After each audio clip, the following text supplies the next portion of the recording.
Muy bien, gracias por continuar con nosotros. Esta noche estamos conversando con Claudia Ardón, speaker y consultora nacional e internacional. Claudia, hablaba usted del trabajo en equipo, de esta gente que de repente puede decir, es que yo no sé cómo hacerlo, es que a mí me dijeron que no podía. Pero vámonos al otro lado, la gente que le súper dijeron, sí, usted sí puede, usted puede lograr todo lo que quiere. Y de esta gente que de repente dentro de las organizaciones se creen lobos solitarios y que quieren hacer todo, no pueden delegar. Y dicen, mejor los demás que se encarguen de esto, yo voy a hacer esto otro, y les cuesta adaptarse o trabajar en equipo. ¿Cómo hay que lidiar esto en las organizaciones? El tema con las personas que no les gusta trabajar en equipo es que de repente tenemos un excelente equipo, pero si hay una persona que es como, no tiene tanto que ver con que sea un poco introvertida, que sea como tímida, es más bien que no le guste trabajar en equipo. Ese tipo de personas a la larga se vuelven como una carga para el equipo, porque de repente dicen, yo solo hago mi parte, pero cuando trabajamos en equipo, hay tareas que si bien es cierto, están asignadas a mí como persona, como profesional, pero hay tareas que en equipo funcionan mejor. Va a depender mucho del trabajo que tengamos que hacer. Pero, ¿qué es lo que tenemos que hacer con ese tipo de personas? Nosotros como líderes tenemos que orientar a esas personas para que se integren al equipo. Es decir, como lo dije anteriormente, el tema del coaching ahora se ve mucho en las organizaciones, ya que las personas requieren como un acompañamiento, como una dirección, digamos, de hacia dónde tenemos que ir y cumplir los objetivos en conjunto. Entonces, si yo me topo con una persona que no le gusta trabajar en equipo, que no le gusta compartir con los compañeros, que no le gusta integrarse, tengo que ver la forma de trabajar con esa persona en específico para que logre integrarse y pueda trabajar con todos los demás compañeros. ¿Cómo qué cosas puede hacer? Por ejemplo, tratar de asignarle tareas con otros compañeros. Es decir, si yo tengo una tarea, la puedo dividir en dos, compartirla y que trabajen esa tarea en conjunto para que la persona se vaya como acomodando, digamos, al equipo, para que la persona se vaya integrando, porque es tan importante que las personas se integren a los equipos, ya que si no lo hacen, de repente puede generar fricciones, puede generar molestias en el equipo y al final eh, ya no sería como un buen ambiente de trabajo, porque muchas veces puede pasar que otras personas, otros colaboradores digan, pero solo a mí me dan esas tareas porque el otro no quiere trabajar en equipo, solo a mí me están cargando de trabajo. Entonces hay que tener mucho cuidado porque si yo me enfoco solamente en que esa persona esté tranquilo porque no le gusta trabajar en equipo y no hago lo posible porque se integre, esa persona puede llegar a hacer como un mal ambiente dentro de la organización. Entonces, lo primero es como hacer coaching, seguimiento a esa persona todo el tiempo, tratar de integrarla, hacer tareas por ejemplo, de grupo, hacer actividades, ya sea si es algo a nivel presencial, lo que podemos hacer es un team building, por ejemplo, en el que las personas puedan convivir, hacer ejercicios fuera de la oficina, en las que se conozcan, en las que puedan participar entre ellos y se vayan conociendo, que eso es tan importante, porque de repente cuando estamos hablando de todo lo que hemos pasado a nivel digital, digamos, de repente hay una desconexión de las personas con la empresa, hay una desconexión de las personas con el grupo y no se sienten como parte de. Incluso a mí me ha pasado que yo he trabajado con personas en las que nunca han trabajado de manera presencial.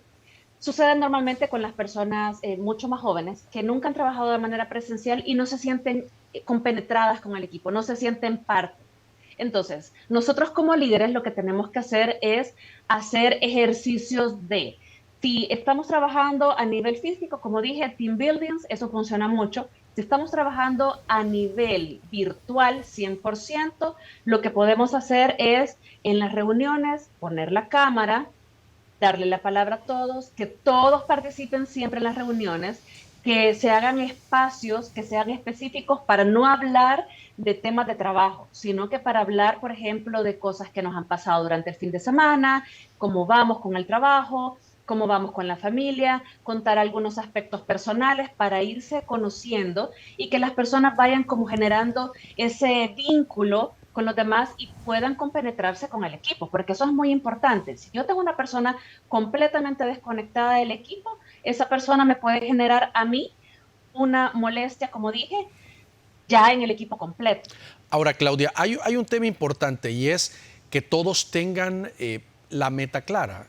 Es decir, si los líderes o un sector, un departamento, tiene bien clara la meta hacia dónde van y cómo quieren enfocarlo, pero los demás no, ahí no hay una sinergia y ahí empiezan los problemas de la forma o el camino correcto de llevar al objetivo que se busca. Así es. Y lo que sucede es que como líderes, nosotros, o los líderes, digamos, de la organización, tienen que aprender a bajar esas metas hacia sus colaboradores.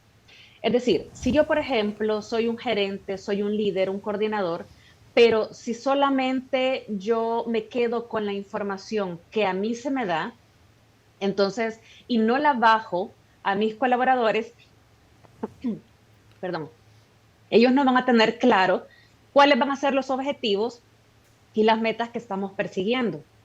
Entonces, perdón, entonces tenemos que tener como líderes esa parte de orientar las metas, los objetivos hacia los colaboradores y dejárselas bien claras. ¿Por qué digo dejárselas bien claras? Porque de repente nosotros tenemos como la claridad y solo damos como un breve speech de lo que tenemos que hacer. Pero si nuestros colaboradores no tienen claras las metas, no saben hacia dónde van a ir. Entonces, nuestro papel como líderes es asegurar que esas metas estén claras. ¿Y cómo lo voy a hacer? Preguntando. Yo sé que es algo bien básico, pero yo pregunto, ¿estamos claros con esto? ¿Qué entendiste tú sobre lo que yo te estoy explicando? ¿Qué entendiste tú sobre esta meta, sobre este objetivo? Porque recordemos que cada cabeza es un mundo. Cada persona puede tener un entendimiento diferente y lo importante es asegurarnos nosotros como líderes que esas personas, cada una de las personas de mi equipo, entienda cuál es el objetivo y cuál es la meta a la que queremos llegar. Y entiendan también que entre todos vamos a trabajar en conjunto para poder llegar hacia ese objetivo. Porque si hay una persona que no trabaja como en ese engrane, entonces puede ser que no logremos las metas. Entonces es muy importante que todos entendamos y que, como dije, como líderes sepamos guiar a nuestros colaboradores a el objetivo o la meta que como empresa nos hemos planteado. Ahora hay otro tema también y es el uso eficiente de los recursos, el uso eficiente del tiempo, porque hay gente que se puede obsesionar y decir, no, no me alcanzan las 8 horas, yo me voy a quedar a trabajar toda la noche, yo me voy a llevar trabajo a la casa. Eso tampoco es ser eficiente, o sea, Así tiene que es. hacerlo en el tiempo establecido como los demás o los demás departamentos lo hacen. Claro, habrá excepciones a la regla, una sobreproducción, un pedido más grande o cualquier otro tipo de factor, pero no debe ser lo cotidiano dentro de las organizaciones. Así es. Si de repente vemos que a las personas no les alcanza el tiempo para hacer sus tareas normales, significan varias cosas. Uno, que no se han aprendido a organizar. Dos, que no son realmente productivos. O tres, que hay una sobrecarga de trabajo. Si hay una sobrecarga de trabajo, lo que puedo hacer es contratar más personal y disminuir tareas. Pero si ya estamos hablando de productividad de cada una de las personas, ahí es donde yo voy a entrar y dar herramientas que les puedan servir para que se enfoquen en lo que realmente es importante. Porque de repente, ¿qué es lo que nos pasa? Vemos a una persona que llega súper temprano a la oficina y se va súper tarde, pero no sale con las tareas. Entonces nos preguntamos, ¿qué es lo que está pasando con esta persona? Que de repente puede tener exactamente las mismas tareas que otra persona y esta otra sí cumple con los tiempos y con los objetivos que se le han trazado. Entonces, hay una herramienta bien importante que es un cuadrante del tiempo de Stephen Covey, que nos dice que hay tareas que son urgentes e importantes. Perdón, esa tarea yo la tengo que hacer sí o sí ya. Es decir, son tareas que se me han asignado para este día. Hay tareas que son no urgentes, pero sí son importantes. En el cuadrante 2, esas tareas yo las puedo planificar.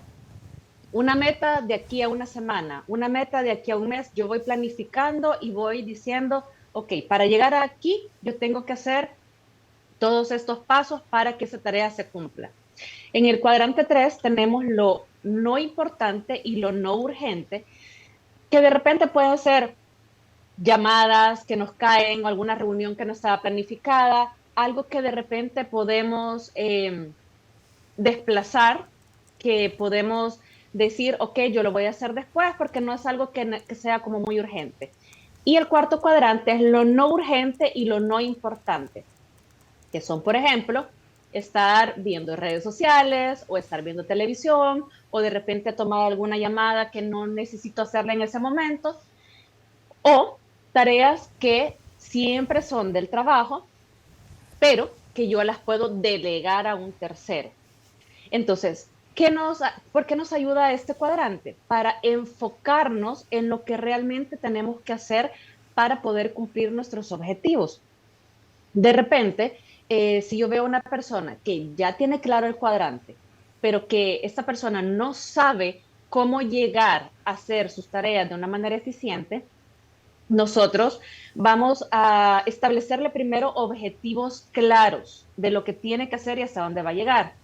También le vamos a priorizar tareas. ¿Qué es lo que pasa de repente? Que podemos tener muchísimas tareas que se le han asignado a una persona y es tan grande la carga para esa persona que no sabe por dónde comenzar. Entonces, como líderes, nosotros vamos a priorizar. Ok, vas a hacer tarea 1, tarea 2, tarea 3, tarea 4. Entonces la persona se va a ir enfocando en las tareas y así va a poder ser más eficiente a la hora de trabajar. Otra cosa importante es que también tenemos que aprender a eliminar distracciones.